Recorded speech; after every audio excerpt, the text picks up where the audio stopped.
Ciao, come state? Spero tutto bene.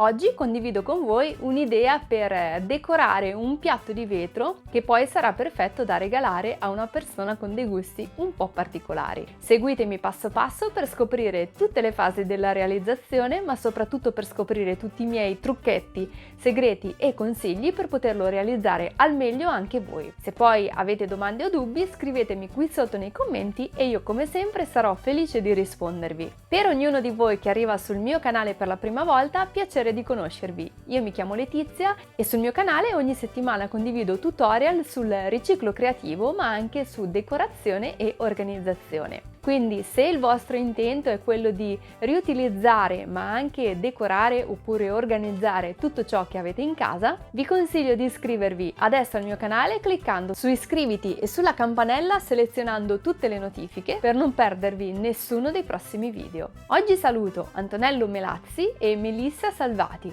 Se volete essere salutati anche voi, lasciatemi la vostra richiesta con un commento sotto a questo video. Ora passiamo al tutorial. Seguitemi!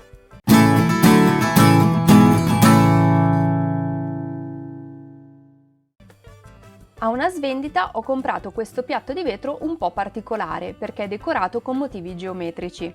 Appena l'ho visto non ho potuto fare a meno di comprarlo perché me lo sono immaginato subito decorato in modo altrettanto particolare. Dopo averlo lavato con acqua e sapone l'ho capovolto e pulito con alcol denaturato per sgrassarlo bene. Tenendo ancora il piatto sottosopra ho passato una mano di vernice di finitura glitterata su tutto il vetro. Se non l'avete potete usare della normale vernice di finitura a cui potete aggiungere voi dei glitter.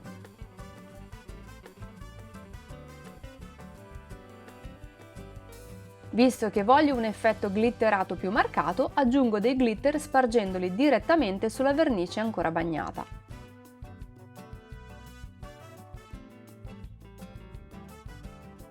Ora picchietto tutta la superficie con una spugnetta con due obiettivi.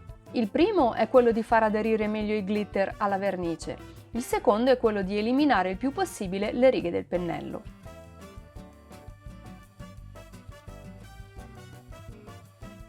Passo un pezzo di panno carta sotto il bordo del piatto per eliminare eventuali sbavature e tracce di vernice, poi metto il piatto ad asciugare.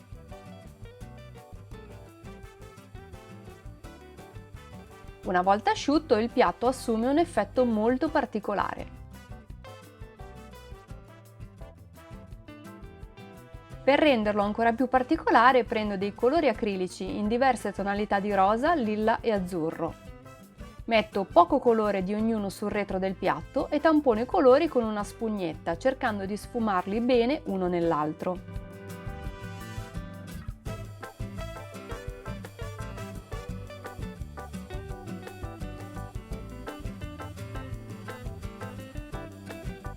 Una volta asciugati i colori acrilici, li ricopro con una mano di colore acrilico bianco per renderli più luminosi una volta girato il piatto sottosopra.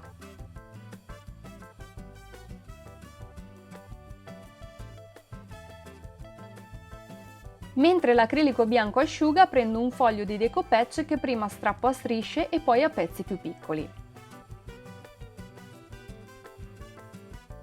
Io conoscevo questo tipo di carta solo di nome ma non l'avevo mai usata. Devo dire che dopo averla provata me ne sono innamorata a tal punto sia per le fantasie sia per la facilità di utilizzo che adesso veramente la metterei da qualsiasi parte. Ne approfitto per specificare che questo non è un post sponsorizzato. Una volta asciutto il fondo lo ricopro interamente con i pezzettini di carta che dispongo in modo casuale.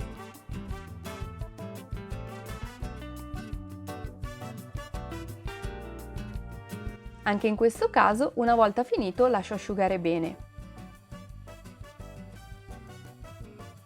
In seguito uso una lima per unghie con grana 80 per eliminare i pezzi di carta che fuoriescono dai bordi.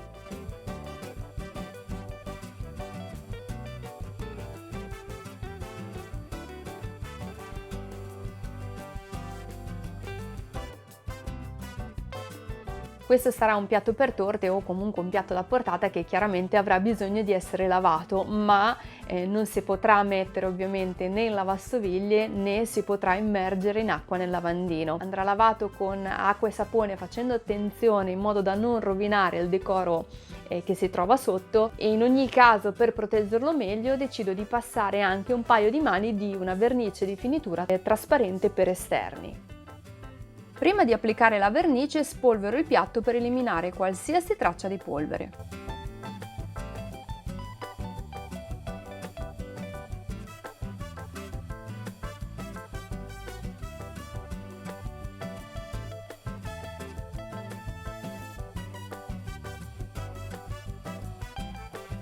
Il piatto ora è finito. Come vedete ha un bellissimo effetto unicorn che sono sicura che piacerà tantissimo alla persona a cui lo regalerò.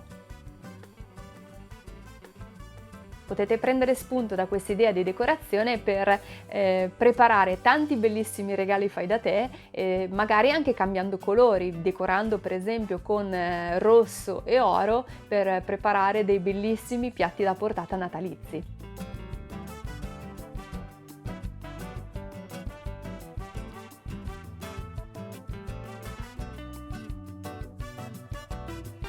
Io vi ringrazio tanto per aver guardato il video fino a qua e spero che questa piccola idea di decorazione vi sia piaciuta.